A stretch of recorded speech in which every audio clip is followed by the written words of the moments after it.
Bueno, es un placer presentar a Vito, que está haciendo su último año de doctorado en Toulouse y nos va a contar, Para afectarme. qué relajo que dice, bueno, Online Reinforcement Learning for Infinite State Space Problems, que es de las cosas que él está haciendo en su doctorado. Muchas gracias.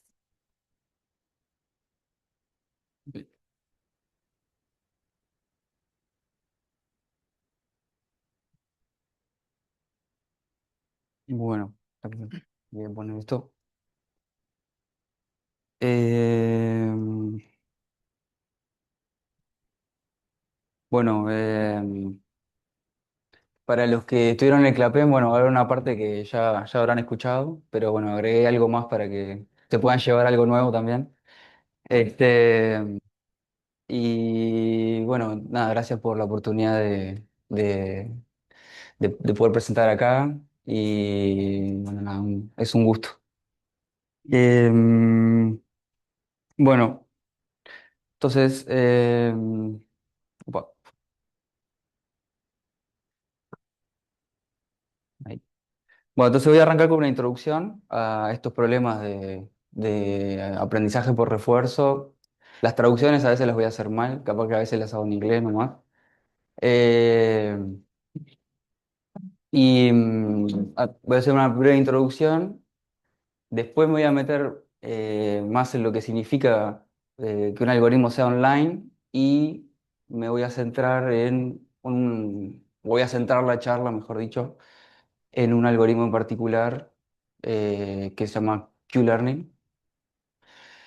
Y lo que nos interesa es investigar qué pasa con este tipo de algoritmos cuando el espacio de estados del problema es muy grande, o bueno, en el modelo infinito.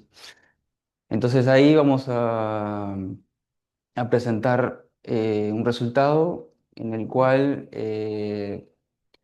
mostramos que a diferencia del caso finito, un uso medio naif del algoritmo tiene una performance muy subóptima si el espacio de estados es muy grande.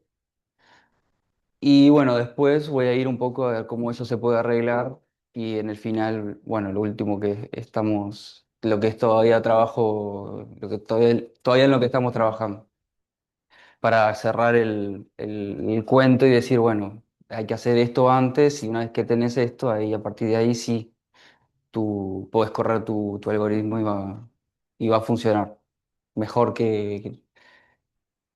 va a funcionar con algunas garantías. Bueno, entonces...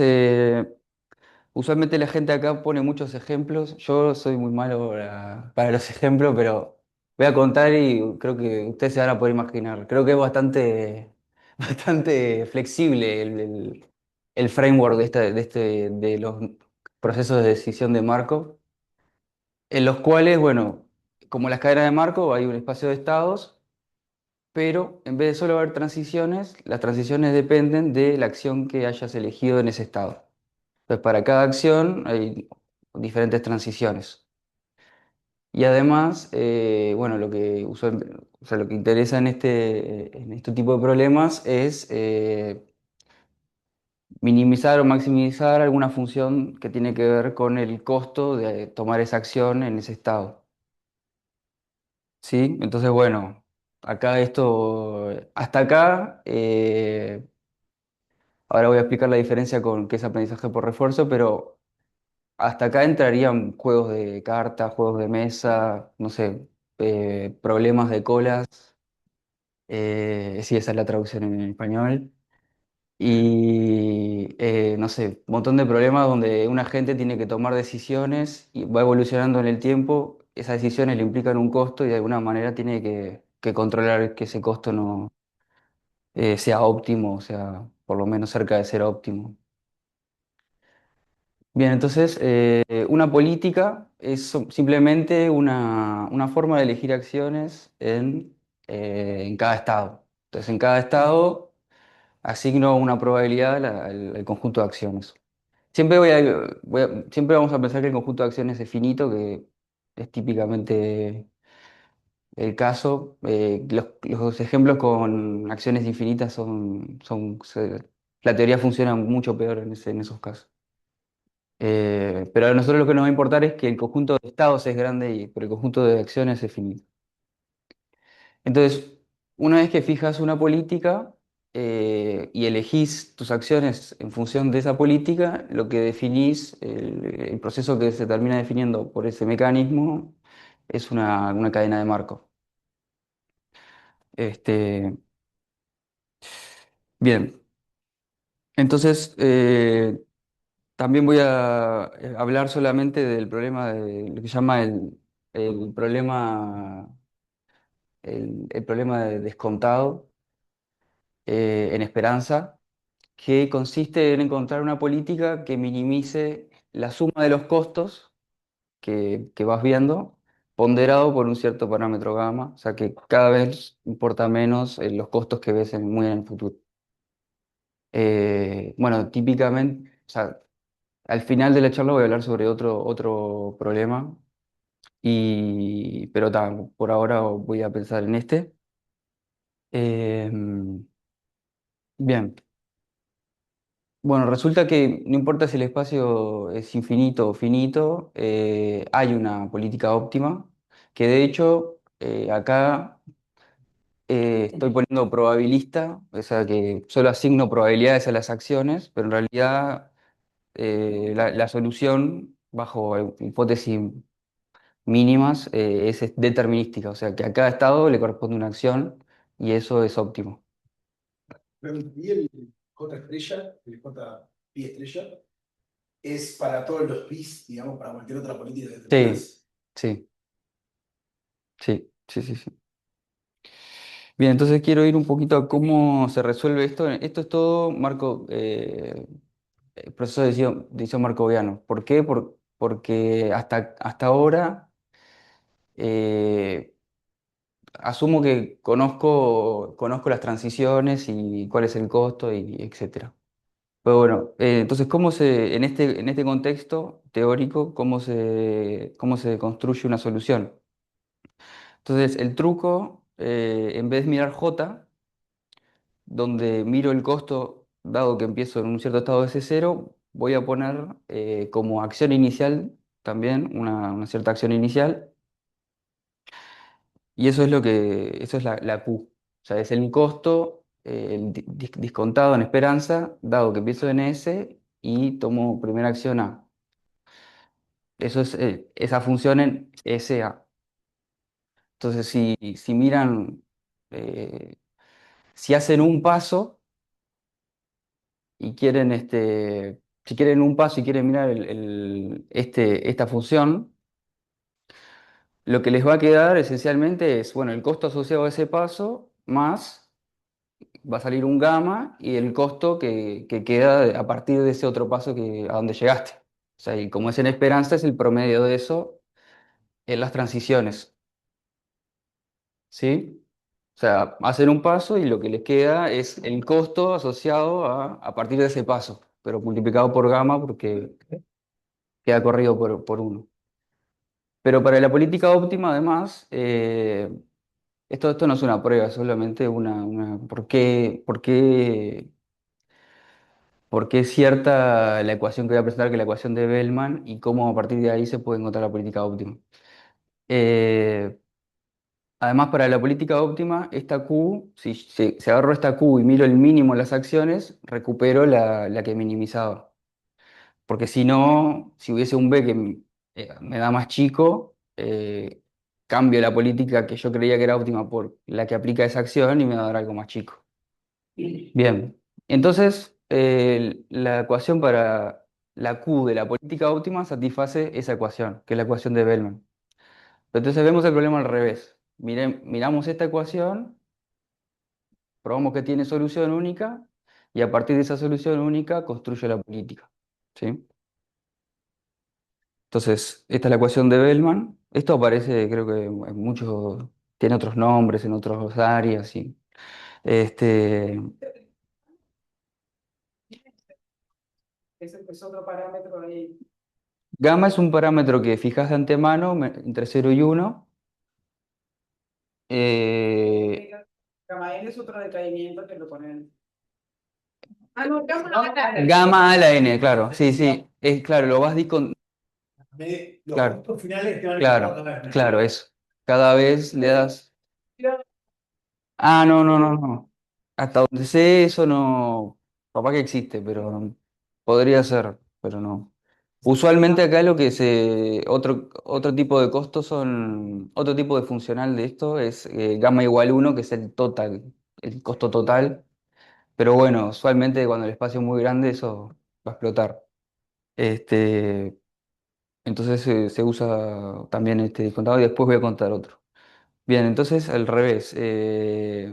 Agarramos la ecuación de Bellman, probamos que tiene una solución única y la política óptima simplemente va a minimizar esa función en cada estado. Va a seleccionar la acción que minimiza esa función en cada estado.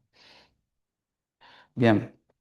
Entonces, el objetivo del aprendizaje por refuerzo es encontrar esta política óptima, pero sin conocimiento de las transiciones y a veces sin conocimiento del coste. Bien, eso es para mí lo que significa aprendizaje por refuerzo. Eso lo quiero aclarar, que esto es mi punto de vista, pero bueno, yo no vengo de un lado muy aplicado, así que... Y entonces, y lo otro de esta ecuación es que por más que no conozcas las transiciones, igualmente es una solución, encontrar una solución analítica de esta ecuación puede ser complejo. Y si el espacio de estados es muy grande, imposible, o sea, y computacionalmente. Entonces, a veces lo que vas a querer hacer es simplemente aproximarla, capaz que en una región donde más acotada, donde sí tengas control. Bien, sí, ¿Qué es lo que no vas a conocer? las transiciones. Sí. Ahora, o capaz que al final no, más al medio. Podés conocerla, hay gente que tiene problemas donde no la conoces, pero. No, porque saltás y ves un costo. Ves un costo que no sabes exactamente qué fórmula tiene en función de la transición y de la acción. Capaz que tiene un ruido que no sabes. Sí. O sea, capaz que una acción la aplicás, te caes, no sé, piensa en un robot, te caes a un pozo, no sabías que había un pozo ahí y el costo que te infligió eso es muy grande, pero bueno, lo viste después de que explicaste la acción. O sea, de antemano. Bueno, ahí va, aplicaciones hay en robótica también me he olvidado. Justo en el LAS tenemos, donde trabajo hay pila de robots en la vuelta. Sí, sí. No estoy hablando de Ernesto ahí. Este, bueno, entonces, y online es esto de intentar aprender además, o sea, una vez que estoy en un estado, aplico una acción, voy a otro estado y continúo así, no tengo manera de volver para atrás y empezar de vuelta o empezar de otro lado. No, intento aprender con la trayectoria que voy generando en tiempo real. ¿Sí? Entonces, ¿cómo funcionan estos algoritmos típicamente? No intentan aproximar las transiciones, que sería una opción, sino intentan directamente aproximar esta función óptima, la solución a la ecuación de Bellman. Bien, y esta es la pinta que tiene lo que se llama Q-Learning. En un caso específico, se llama tabular porque vas actualizando la función solo en los estados que vas visitando. Eso es importante. En toda la charla voy a estar pensando en ese caso, pero hay otros casos donde hay interpolación, la gente hace redes neuronales y otras cosas.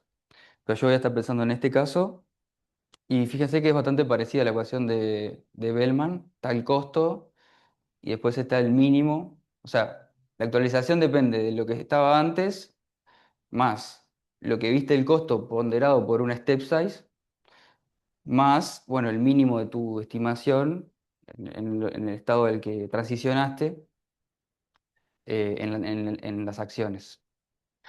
Bien, entonces lo que usualmente la gente hace cuando tenés finitos estados, eh, es una regla que se llama Epsilon Greedy, que funciona simplemente, es muy simple.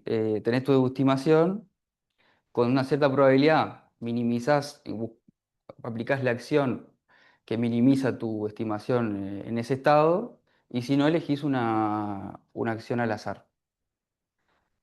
Y así vas seleccionando tus acciones, te vas moviendo y vas evolucionando. Bueno, ¿por qué? Sí. ¿Por qué? No, menos epsilon para el informe y epsilon para el No, o sea, simplemente querés. Lo que vas a querer simplemente es con alguna probabilidad aplicar uniformemente. Porque si siempre aplicas la misma acción, no vas a aprender. Porque para aprender tenés que pasar por todas las acciones. Si no, esto no va a aproximar al verdadero valor. Sí, Claro. sí, claro, pero ¿por qué es uno menos epsilon en la relación? Porque se llama Epsilon Grid. Entonces, Epsilon con es probabilidad el Epsilon es el más patolito. Sí. Pero ¿por qué elegís probabilidad 99% del informe y solo... Pero el Epsilon, pues fue grande. Sí, y el epsilon y puede evolucionar.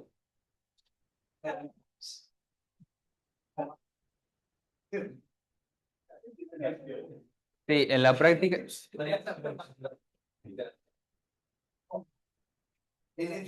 Ah, claro, sí, acá sobre Epsilon bueno, se llama Epsilon Greedy, por lo que decía Nicolás, que claro, con el probabilidad Epsilon sos greedy, en el sentido de que querés minimizar lo que ya tenés. Y bueno, en la práctica, de hecho, la gente hace Epsilon tender a cero, eventualmente, y solo ¿y eso por qué? Porque bueno, si solo sos uniforme, está bien. Si el espacio de estados es finito, vas a converger, pero vas a ser muy subóptimo probablemente. Entonces, querés algo que te mantenga un poco en una región bastante. Claro, si epsilon tiende a cero, tiene que estar al revés, porque vos cuando ya sabes elegir a la arriba, cuando ya exploraste. Ah, bueno, sí, puede ser, sí. Eso. Sí, sí, sí, sí, si querés. Claro. Bien. Sí, es un tema de nombre, si querés poner. Esto es uno menos epsilon greedy, si querés. Y vos exploraste, está yendo el Mariano de la cadena de Guillain-Barré, que se supone que es la. Que hace Cuanto más avanzar, menos explorar, digamos. No, no, Claro. está, Haces epsilon tender a uno en vez de a cero. Antes epsilon tendrá. Bien, entonces, ¿por qué esto de explorar? Bueno, tiene que ver con que, bueno, es necesario que pases por todas las acciones en cada estado y que pases por todos los estados también.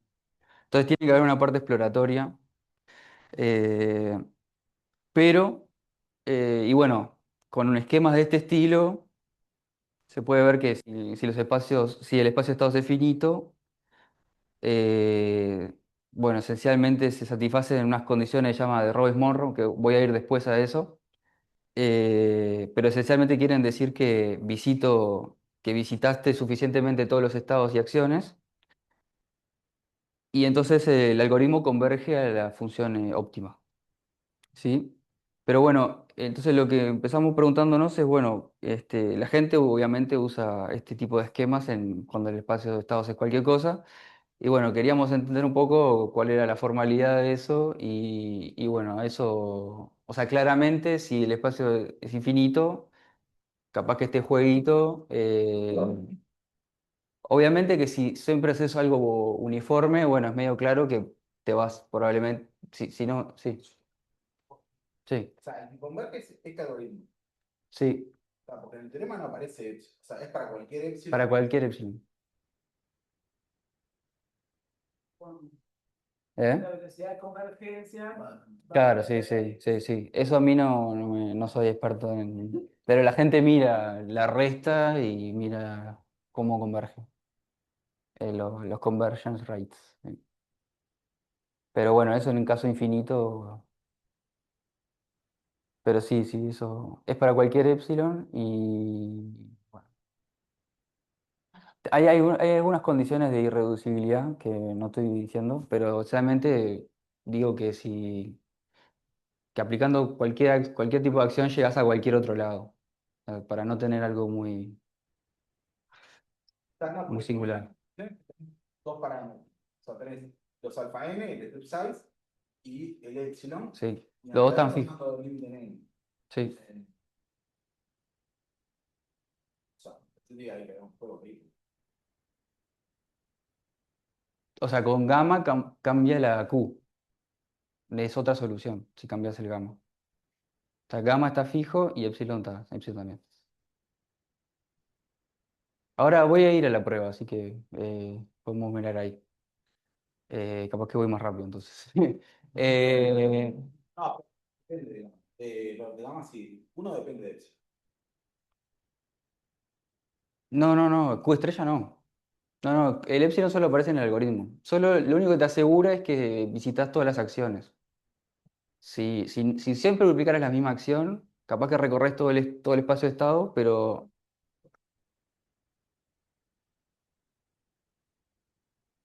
lo único que importa es que se satisfagan las ecuaciones estas de Robes-Morris. Y bueno, para cualquier epsilon se van a satisfacer si el espacio de estados es finito. Y hay alguna irreducible. Bueno, entonces está la motivación, bueno, que hay problemas en los que el modelo tiene espacio de estados infinito. Y bueno, ahora quiero entrar, bueno, voy a tener que hacerlo medio, bueno, no sé, creo que estamos medio bien. Eh, Cómo este esquema falla si el espacio de estados es muy grande. Puede fallar, más que falla. En realidad queríamos un ejemplo donde formalmente pudiéramos demostrar que esto, si lo haces, no funciona. Y esencialmente tiene que ver con que esa parte greedy del algoritmo, donde vas eligiendo, no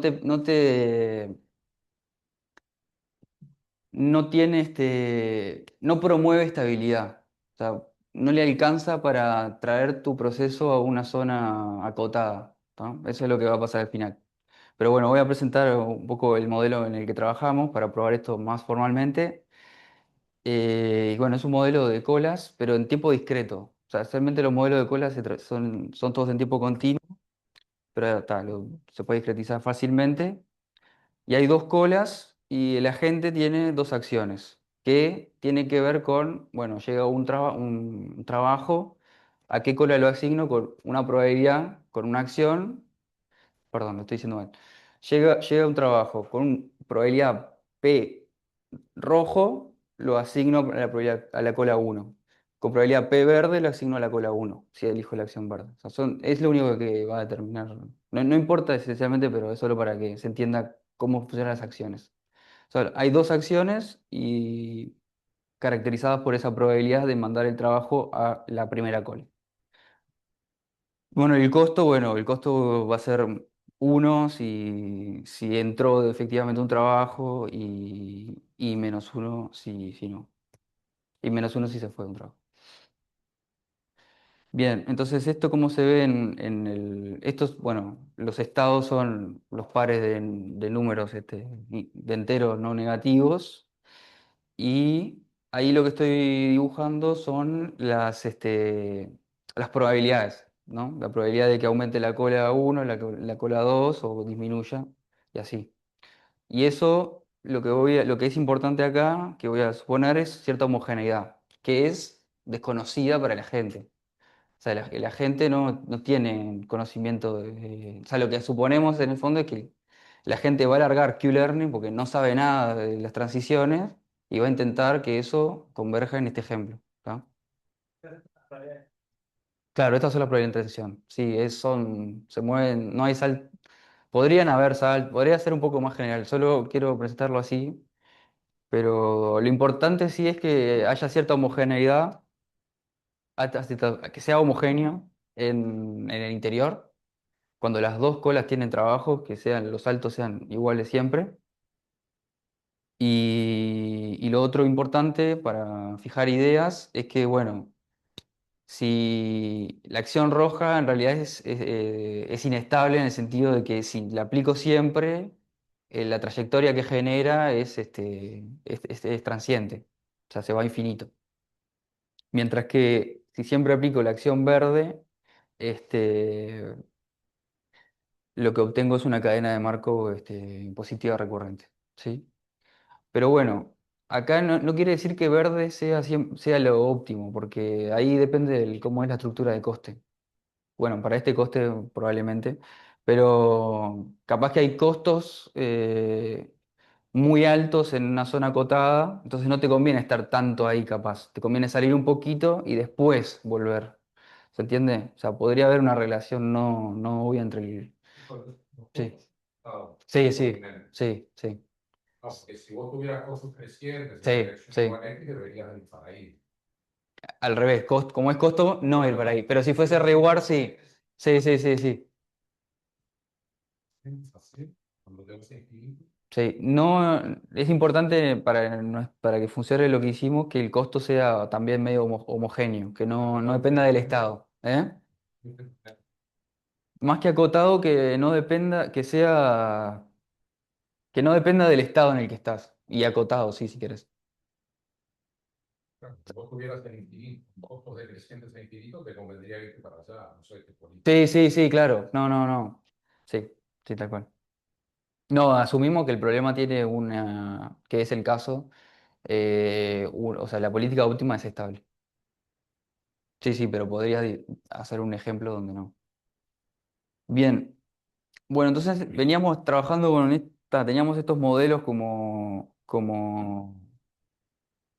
para jugar y ahí en un momento, bueno, bueno, no sé si fue, creo que fue Matt, se acordó que existían una tipo de caminata que llaman Cookie Random Walk, ahora les cuento un poquito mejor, eh, que que en este contexto vienen a significar lo siguiente. Es como si fuesen como le digo acá, un, un algoritmo que aprende instantáneamente. O sea, Q-Learning lo que va a hacer es va a estar en un estado, va a saltar, va a actualizar. Este está en un estado, salta y aprende inmediatamente cuál era la mejor acción en ese estado. ¿Sí? O sea, Q-Learning, por ejemplo, en el Epsilon Greedy, igualmente va a ser greedy con una función que todavía no es la óptima. ¿Sí? No es exactamente la que no va a seleccionar exactamente, a veces no va a seleccionar la acción que minimice la función óptima porque todavía no lo llegaste a aproximar. Entonces hay todavía un ruido ahí.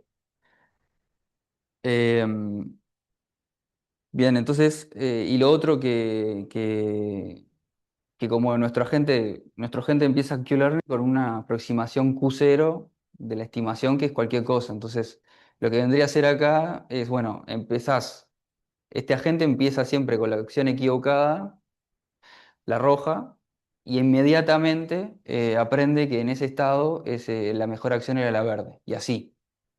Entonces, lo que nos preguntamos al principio era, bueno, ¿este agente es estable la trayectoria que genera? O sea, si el agente después de transicionar de un estado aprende que la mejor acción era la verde y y no precisa actualizar más nada porque ya aprendió que era esa y va a usar esa a partir de ese momento. ¿Es que esta trayectoria es recurrente o no? Bien. Entonces esto fue lo que... ¿Se entiende cómo es la dinámica? Salto, estoy en un estado que visité por primera vez, como estimé que voy a usar rojo ahí, uso rojo, salto, y en ese estado a partir de ahora voy a usar verde porque aprendí que la mejor era la verde ahí. ¿Sí? Estás en un estado, saltás, una vez que saltaste, aprendiste que era lo mejor en el que Sí, estabas. sí. Puede ser lo que ya habías hecho. Podría ser, o sea, podrías usar rojo o verde con cierta probabilidad al principio, también eso funcionaría. Pero para que sea más neto, me parece usar el rojo al principio y después. Claro, exactamente. Y bueno, resulta que no va a pintar todo verde. Este, y, mm, ¿Y por qué?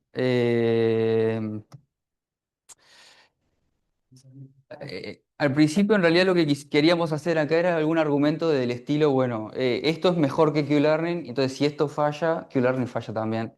Pero al final nos terminamos dando cuenta que en realidad Q-Learning lo podíamos pensar exactamente como un proceso de este estilo y probamos un resultado que vale para todo este tipo de procesos. Eh, bueno, no sé si me va a dar... tengo 50 minutos, ¿no? No me quiero pasar mucho. 50 minutos, ¿no? Sí, sí, sí, me quedan 20. Pero quiero saber si... no me voy a... No me voy a... Sí, sí, sí, tengo... Bueno, está, si no, hago un poco. Entonces, hago una breve digresión nomás, entonces, en el pizarrón. Esto que es... En realidad, esta historia comienza con lo que llaman Excited Random Walks, que el modelo es así. Lo voy a escribir como en la anotación que... El modelo, acá los estados van a ser ZD, eh, y las transiciones van a haber dos acciones, como si quieren, como en nuestro caso, rojo y verde, eh, y son homogéneas en el interior, ¿sí? Eh, si querés, es mejor que rojo y verde para esto, voy a usar 0 y 1. Y lo que, cómo empieza esta historia, en realidad, yo no desconozco la motivación que tenían, pero esto nace a partir de un artículo de Benjamin y Wilson, que bueno, son más o menos conocidos, probabilistas conocidos. Y no me queda claro la motivación que ellos tenían, pero el modelo es este, tenés transiciones homogéneas, eh, bueno, pero bueno, igual que acá, o sea, voy a escribirlo así, o sea, la probabilidad,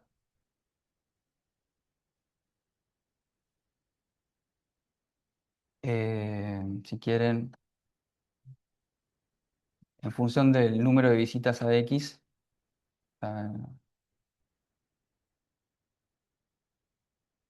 esto es eh, mu cero, si esta cantidad es, es igual a cero, o, sí, perdón, bueno, eh, si este número de visitas es mayor que cero. ¿Sí? Y en realidad el modelo original es cuando mu cero es la caminata simple. O sea, o sea, en dos dimensiones, un cuarto, un cuarto, un cuarto, un cuarto. Y las preguntas que se hacen acá, en realidad la pregunta es ¿qué pasa con esto? Eh, porque, bueno, si miran la caminata al azar simple en Z2, eso es recurrente. Entonces lo que se preguntaban, creo, que era, bueno, si la perturbas un poquito al principio, si eso podés romper la recurrencia. Y resulta que sí, aunque no era tan fácil de probar. Eh, y bueno, todo esto para contar cuáles son las técnicas que aparecen acá. Eh, y bueno, un poco en lo que nos inspiramos para probar el resultado. Entonces resulta que para D mayor que 2 esto tiene límite positivo. No, y todo eso no te queda mal gobierno, ¿no? Claro, no queda marcoviano. Claro. Ese es el gran problema de esto, que es un proceso que no... Pero ahí voy con la técnica. Cuando no es marcoviano, igual algo se puede hacer. Va a cambiar. Claro, en realidad lo que puedes construir es un argumento de regeneración. Pero claro, en el caso ¿por qué quiero comentar este caso? Porque también es un poco más complejo que el nuestro. Ahora cuando entre mejor en el nuestro, me voy a contar por qué, pero la idea es que esencialmente el drift de esto es cero, ¿no? Porque es un cuarto para arriba, un cuarto para abajo, un cuarto para la izquierda, un cuarto para la derecha. O sea, el promedio del salto es cero. Entonces, tenés que, de alguna forma, controlar cuántos estados nuevos visitas. Cada vez que visitas un estado nuevo, acumulas un drift. Y esencialmente, si controlas esas cantidades y probás que el drift que vas acumulando es suficientemente grande, ahí puedes probar que la caminata está yendo hacia una dirección. Ahora les voy a contar en otro caso que es más sencillo, pero en el caso de que esto es la caminata simple es medio difícil. Y el otro caso que no se sabe es cuando este no es cero, pero es opuesto al del otro, o al revés, que el drift del otro es opuesto al del primero. Este creo que se sabe para dimensiones altas, pero ahí hay una competencia entre los dos drifts que no es obvio porque ahora cuando visitas estados que ya visitaste, te restan drift. Tenés que controlar de alguna manera que todo eso que te resta no es suficiente para eliminar lo que ya fuiste sumando, algo así. Vas para el otro, sí. Sí, sí, probable. Bueno, yo pienso que no, que vas a tener drift dimensión mayor que 2. Bueno, en dimensión uno no me da el tiempo para contar, pero es más sencillo todo. En dimensión mayor o igual que 2, yo pienso que sí que tiene drift, porque las simulaciones dan que tiene drift. Eh, pero, pero no es obvio la relación. Pero es cierto que la dimensión más grande más ayuda, porque es más fácil visitar cosas nuevas y sí. Pero bueno, igual es complejo. El caso de drift opuestos es complejo.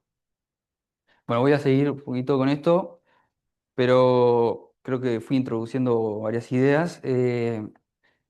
Acá la política inicial, si querés, era aplicar rojo siempre. Bueno, para Q-Learning es algo que no va a ser exactamente así, pero bueno, va a ser una función de tu primera estimación, que sí que piensen que la primera estimación fue, bueno, Q es cero en todos lados y después voy actualizando. Entonces, en realidad la primera acción que elijo en un estado tiene la misma distribución en cada estado, que es lo mismo que pasa acá. La primera vez que visito un estado, aplico rojo. O sea, eso es igual para todos los estados que visito por primera vez. Y bueno, una mala política inicial es una que, para este modelo, una que aplica rojo con mucha probabilidad al principio. ¿Tá? Ahora explico un poco mejor. Pero bueno, lo que probamos es que si haces Q-learning con Epsilon Greedy acá, la parte greedy no te ayuda, no te estabiliza el algoritmo y el algoritmo termina empujándose hacia infinito, casi seguro. Y bueno, además probamos que si mirás el costo acumulado, el costo descontado, eso es subóptimo. O sea, esto es lo más rápido que puede crecer, 1/1 menos gamma, porque el costo es acotado, o sea, es una suma geométrica. O sea, es mayor que el costo óptimo, mayor que el costo del verde. El verde va con gamma, si siempre aplicas verde, ese costo no tiende a infinito con gamma. Y bueno, entonces por eso es subóptimo. Eso no. Bueno, lo que les decía, que el algoritmo no se puede recuperar de una mala política inicial y que esto vale para el proceso que conté recién, vale también el resultado y para, bueno, otras cosas. No quiero entrar en cómo se definen estos local learning process, pero esencialmente están motivados, son muy parecidos a esto. Eh, bueno, esta es la gráfica en gamma del costo este. La sólida es para el algoritmo y la punteada es para alguien que siempre aplica verde. Eh, y bueno, ahora voy a la prueba. Entonces, ahí nos dimos cuenta que estaba un poco relacionado con este tipo de procesos y para poder usar las mismas técnicas, lo que hicimos fue, bueno, tenemos nuestro modelo que tiene transiciones homogéneas en el cuadrante. Entonces, traslademos esas transiciones a toda la grilla, en vez de solo el cuadrante. Bien, entonces lo que obtenemos es algo de este estilo, ¿no? Donde la primera vez aplicas algo y eso después va evolucionando, pero lo importante es que la primera vez que llegas a un estado, lo que aplicas tiene la misma distribución para no importa cuál estado. Y lo otro importante es que en nuestro modelo los dos drifts tienen una componente común, que eso facilita, ahora lo voy a mostrar. Eh, entonces sería muy parecido acá a esto, pero no son opuestos. Me hubiese gustado poder hacer todo esto para drift opuesto, pero no pude. Igual no era necesario, porque solo queríamos un ejemplo donde formalmente pudiéramos mostrar que no funciona. Entonces es un caso muy parecido a este, donde los drifts no son opuestos, tienen una componente común en una cierta dirección. Si quieren, la dirección horizontal hacia la derecha. ¿Y por qué facilita? Entonces, como estos dos drifts tienen una componente común, lo que puedes argumentar es que una vez que empezaste, bueno, esto no te puede ser en el cuadrante, entonces ahora estamos mirando el proceso en toda la... O sea, estamos haciendo Q-Learning en vez del problema original, en un problema que es como homogéneo, o sea, olvidamos las condiciones de borde y miramos el modelo libre, como le llamo ahí. Entonces, si empiezo acá, el modelo libre capaz que se escapa, pero como los dos drifts tienen una componente común, se puede probar que, bueno, que va a atravesar infinitos niveles hacia la derecha, y no solo eso, que es la parte más importante, que es que la probabilidad de no volver, de llegar a un máximo, no sé si está muy chiquito el dibujo, pero la probabilidad de llegar a un máximo y que no pase esto, o sea, de quedarte hacia la derecha de ese máximo para siempre, eso es positivo, independiente de la altura en la que pegaste con el nivel, ¿sí? Entonces, acá, por ejemplo, bueno, acá fallaste, entonces este va a ser tu nueva barrera que vas a querer llegar y probar a ver si no llegaste nunca más. Y eso tiene probabilidad positiva, perdón, además de dónde chocas, de cuál es el nivel. O sea, acá también tengo probabilidad de quedarme acá. Fallo. Tengo probabilidad de quedarme acá. Capaz que fallo de vuelta y ahora miro este, pero acá tengo éxito y me quedo de este lado. Tienes una. Claro, tenés una geométrica para el éxito de este evento, sí, de quedarte de ese lado. Claro, sí. Ah, claro, ahí va. Y sí, y entonces, bueno, hasta acá todavía no hay mucho, pero lo que podés argumentar, porque como los estados que ves acá no los visitaste todavía, ¿no? Porque llegaste a un máximo hacia la derecha. Entonces, todos estos estados no los visitaste y lo único que precisas para hacer este argumento es perdón. Entonces, como no lo visitaste antes y no volvés a tocar los estados que ya visitaste, porque estás siempre de este lado, podés probar que la distribución del proceso acá es igual a la inicial, esencialmente, como sin haber arrancado el proceso. Y eso construye esta estructura regenerativa. Estos bloques donde la trayectoria es I y D. El bloque de la trayectoria es I y D. Está. Una vez que tenés eso, podés probar esto. Podés probar esto. Eh, y bueno, hasta acá esto no es creo que no es muy interesante para la gente que hace Excited Random Walk, ni para nosotros, porque en realidad no nos interesa este proceso que capaz que se escapó del cuadrante, entonces, pero bueno, ahí lo que viene es un argumento para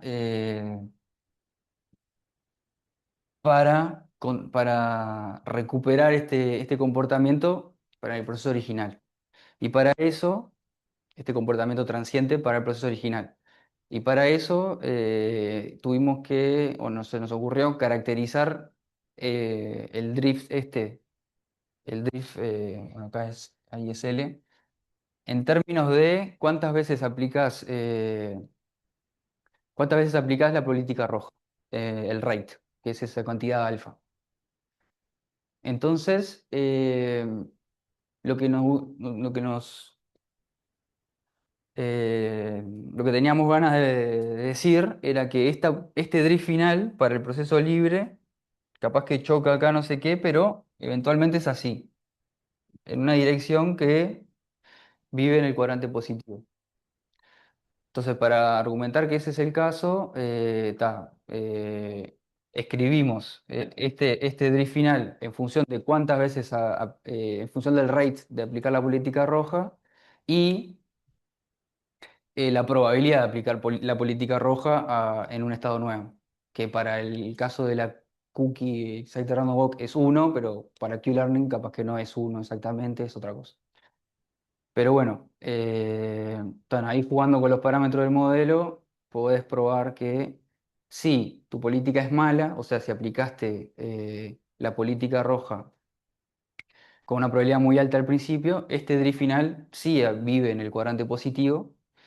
Y bueno, ahí el argumento es que, bueno, está bien, si mirás el proceso ahora, el proceso original, capaz que se choca un par de veces contra el eje, pero cada vez que llega a un máximo a la derecha y para arriba, también tenés probabilidad positiva de quedarte acá. Claro, ahora tenés la misma estructura regenerativa, pero en conos. Así. Y bueno, eso permite probar primero la transience y bueno, y también permite hacer cálculos para estimar ese coste que. Bueno, no sé, esa es un poco la idea y bueno. Entonces ahí volvimos a las bases. Eh, entonces, volvimos al teorema original de Q-learning para espacios de estados finitos, porque, claro, ¿qué es lo importante acá? Lo importante, o bueno, una cosa crucial en ese algoritmo es que no tenés que saber mucho, aplicás epsilon grid, vas estimando y converge. Entonces, lo que esto indica es que tenés que tener un cuidado con esa política inicial. Esa política inicial o la política que vas aplicando para aprender no puede ser cualquier cosa. Bien. Entonces acá, voy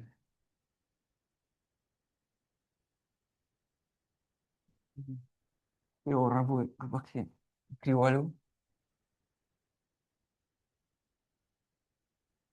Bien, entonces voy a mirar un step size en particular, que es este que aparece acá. O sea, simplemente se va a actualizar. Por eso aparece la indicatriz esa Sn igual S, a n igual A. Eso es porque si no estás en SA, no se actualiza. O sea, da cero, entonces queda la misma estimación. Pero cuando estás en SA, ahí hay una actualización de la función en SA. Y el step size es 1/n. ¿Cuál es la condición de Robins-Monroe? Es que esto sea infinito. ¿Sí? Y bueno, entonces esto quiere decir que esencialmente para que esto dé infinito, que tenés que pasar en tiempo medio lineal por SA. Que es el caso si la política si el estado es infinito, es el caso si la política es estable. Que es que si sea estable, que la cadena de marco que define en el espacio de estados es positiva recurrente. Que más irreducibilidad es que sea ergódica, que tenga medida estacionaria, que además le da peso positivo a todos los estados. ¿Sí? Entonces, bueno, no alcanza con eso porque Robbins-Monroe precisa que visites todas las acciones. ¿Tá? Entonces, por más que la cadena en el espacio de estado sea recurrente, también tenés que aplicar todas las acciones. Entonces, lo que voy a intentar contarles ahora, a ver cómo sale, medio rápidamente, es que si ese n a n lo vas construyendo con una política estable, fija siempre, no hay greedy nada, solo fijaste una que resultó ser estable y aplica todas las acciones con cierta probabilidad en todos los estados. Si corres eso y actualizas tu algoritmo en función de eso, ahí vas a tener convergencia. Esencialmente porque se satisface Robbins-Monroe. Eh, Hay otra condición Sí, La diálogo del terreno. sí. Ah, ¿Vos te tomas una política fija Sí, y por eso convertís a tu estrella. sí. El tema y lo que no es obvio acá y lo que estaba bueno en Kierland en el original es que es a lo que voy a ir después, es cómo encontrás esta política estable. Acciones. Eso cómo se combina con tu política. Claro, no, en realidad en Epsilon Greedy la parte greedy no afecta o sea, esto funciona, o sea, esto funciona en estados finitos, si querés. Pasa que estable en finito no es decir nada, y, o sea, este teorema es válido para estados finitos. No precisas, esa parte de Epsilon Greedy es porque no sabes con qué iniciar, no es que no sabes qué hacer porque no conoces los parámetros. Entonces intentás explorar, pero además después eventualmente empezar a usar lo que vas aprendiendo para no ser muy subóptimo y no estar pasando mucho tiempo en estados que no tienen relevancia. Se va por ahí la parte greedy. Pero en realidad el algoritmo, con cualquier secuencia SN a N que satisfaga que podés ir de SN a SN más uno o sea, tiene sentido definir Q-learning y lo que yo digo es que lo que digo acá es que si esa secuencia la construís a partir de una política estable que aplica todas las acciones en cada estado, eso es lo que no es obvio de conseguir, entonces el algoritmo converge. ¿Sí? Bien, ¿y por qué? Entonces, bueno, la primera parte, ¿por qué la estabilidad ya da... Bueno, es un poco por eso que decía de la política, de la media estacionaria. Bueno, o sea, esta parte de la derecha es uno sobre la cantidad de visitas a SA y lo que está a la izquierda converge a la media estacionaria en SA, que es positivo. Entonces, esencialmente vas a estar sumando una constante y cantidad, y la suma de uno sobre las visitas. Y eso va a diverger. O sea, es la suma de uno sobre n por una constante. Bien, y ahora, bueno, voy a hacer un dibujo. Yo no quiero poner no importa tanto la fórmula, pero lo que quiero decir acá es que voy a mirar el error. Voy a mirar el error de la aproximación, o sea, Qn menos el límite. Y la idea es que este error lo puedo descomponer en dos partes, pero acá lo dividí en tres porque si no queda un choclo muy grande. Pero uno y dos es lo mismo, ¿está? ¿Por qué? Porque fíjense, la ecuación de delta uno, perdón, no sé si dije mu, pero es delta. La ecuación de delta uno tiene las transiciones, el costo que vi, menos el costo esperado. Es tipo una ley de los grandes números. Y el de abajo también, porque J estrella está fijo, el de delta 2. Entonces también estoy mirando como el promedio de los J empírico menos el J esperado, J estrella esperado. ¿Sí? Ese es el 3. En el 2. En el 3 el problema es que está el n variando. El J está la estimación también. Entonces ese es el problema. Ahí ya no tenés más tipo ley de los grandes números. Pero está el gamma ahí que nos va a ayudar. Bien. Entonces, lo que decía, el término uno y 2 bueno, es por la ley de los grandes números, van a tender a cero, ¿sí? O sea, es un poquito diferente a la ley de los grandes números, pero es parecido. ¿Y qué pasa con el otro término? Entonces, el dibujo es así. Eh, Vas a fijar, si querés, un conjunto finito donde vas a querer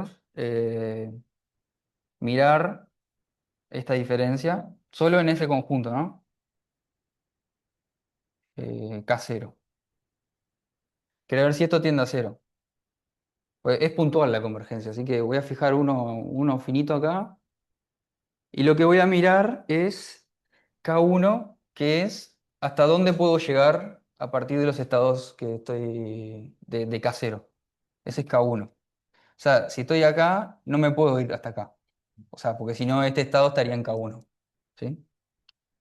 Entonces estoy suponiendo que el proceso tiene rango finito, pero creo que es una hipótesis razonable en muchos de estos problemas. O sea, no puedes tener un salto de rango no acotado. Capaz que en algunos ejemplos sí, pero creo que es una hipótesis razonable. Entonces así vas construyendo estos finitos hasta, bueno, a uno bastante grande, KL. ¿Sí? Entonces vas a venir hasta acá, hasta el KL-1, y lo que vas a decir es, bueno, sí. Ah, bueno, lo defino así, lo defino encajado. O sea, KL+1. Hasta la que podés llegar. Sí, sí, sí. Lo uno con eso. Para alguna. ¿Sí? Sí, perdón, lo voy uniendo, lo voy uniendo. Los voy uniendo. Es lo que puede llegar en un paso. Sí, en un paso. ¿Por qué en un paso me interesa? Porque es acá perdón. En el término delta 3 lo que tengo es j de Sn+1, dado que estoy en S, ¿no? Entonces solo me interesa ese paso. Después hay otros algoritmos que miran más pasos, pero así que ahí no, capaz que funciona, pero habría que hacer algo diferente. Eh, y bueno, ¿qué pasa con el delta 3 acá? Delta 3 tiene este término a la derecha, que lo voy a acotar por la diferencia como S está en KL-1, el J barra, J gorro, la estimación y el óptimo, esa diferencia vive al menos en este conjunto KL grande. Entonces, acoto eso por la norma infinito en todo el KL grande este. Ahora, eso tiene dos partes, la uno, bueno, la uno y la 2 y la 3. Eh, pero además, como los costos que estamos mirando son acotados, es acotado en KL, por una constante que no depende de él. ¿Sí?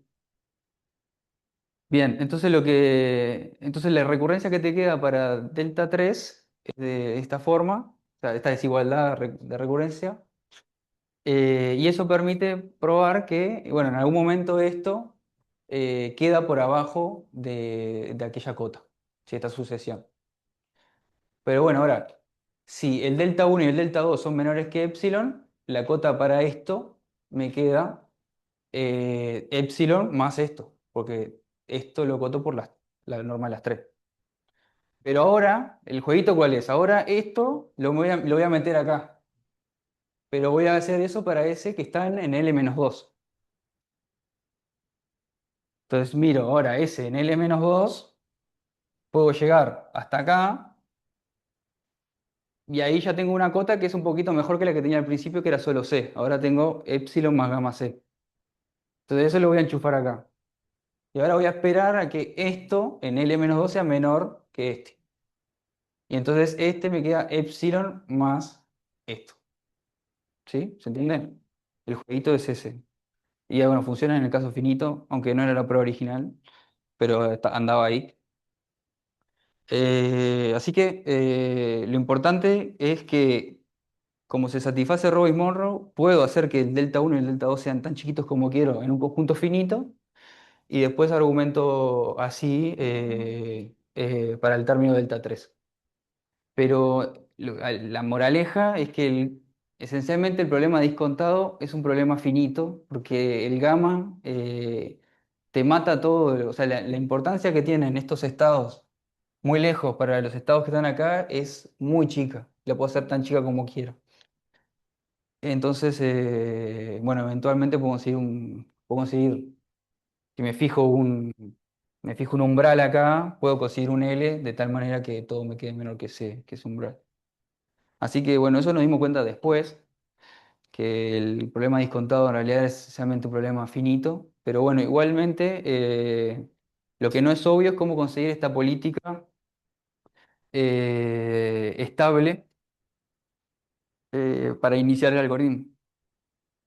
Y bueno, entonces termino con eso brevemente. Tenía dibujos para hacer, pero bueno, me voy a quedar a ver si puedo hacer medio rápido. Pero esencialmente la estrategia sería así. Esencialmente lo que vamos a tener es, no sé dónde estoy, ahí va.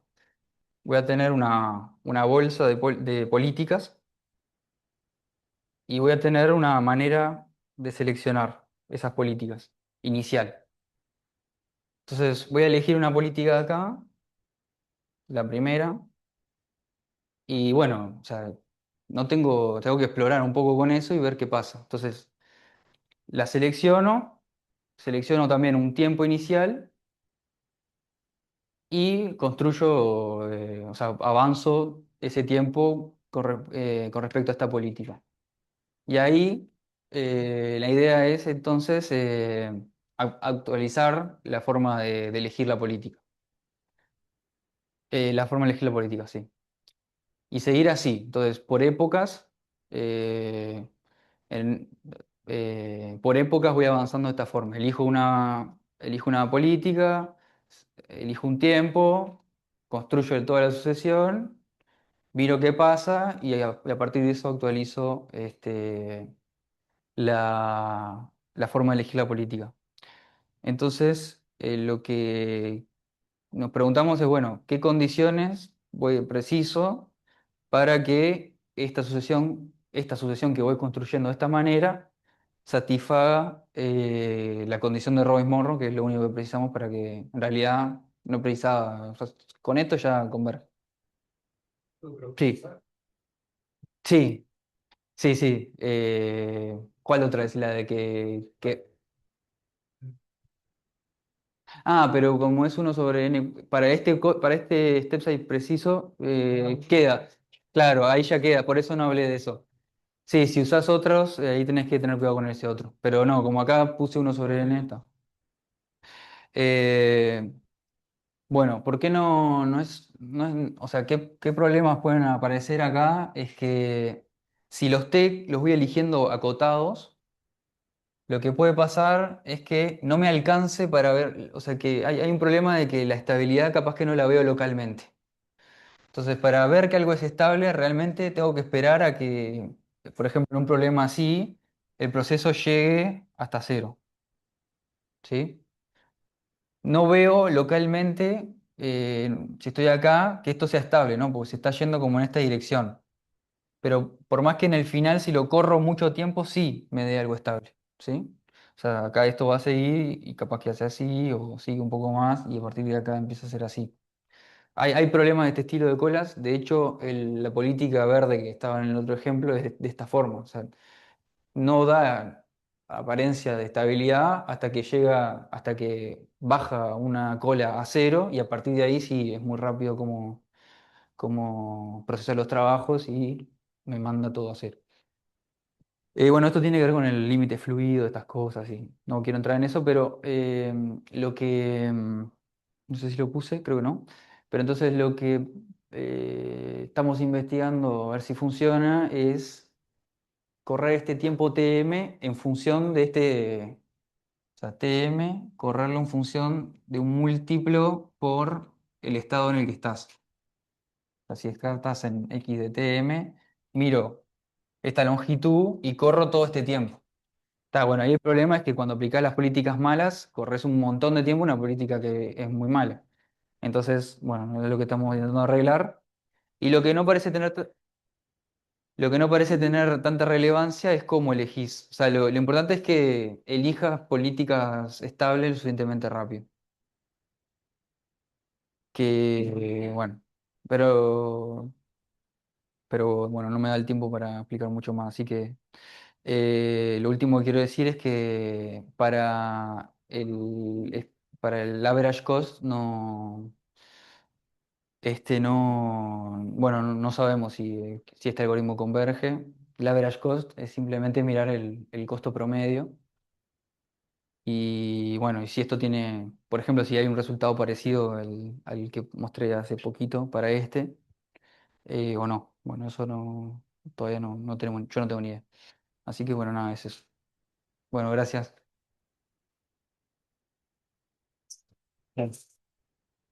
Me pasé, ¿no? O me pasé al final, perdón. No me quería pasar. Pero para las preguntas, o les acercas el micrófono o los repetís.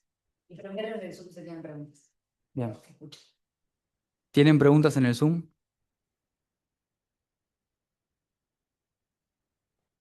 No, yo no puedo acceder, ¿no? Ah, sí. Sí, sí. Ya digo, no. Me pregunta algo ahora. Dice, che, pará, la ley con- Igual sí queda.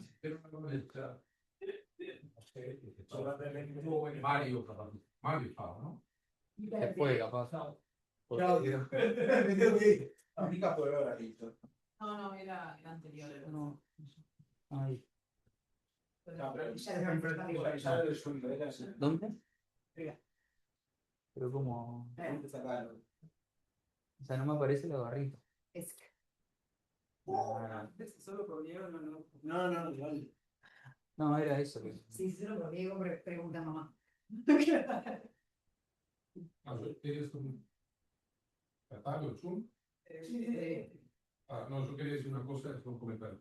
Lo primero dimos incluso, no sé si te enteraste de Reforma Learning con Leandro, pero todo finito con un libro de Optimoco. Y acordamos con Diego, Goldstein y Ernesto hacer un seminario en algún momento al que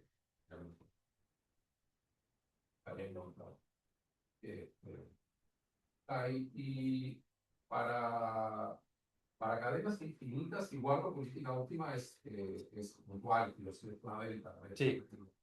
En cada estado hay una acción. Bueno, pueden ser varias, pero determinísticamente si elegís esas acciones. Y ahora el problema, porque en general motivo porque los problemas que tienen, no sé, son finitos pero muy grandes. Sí.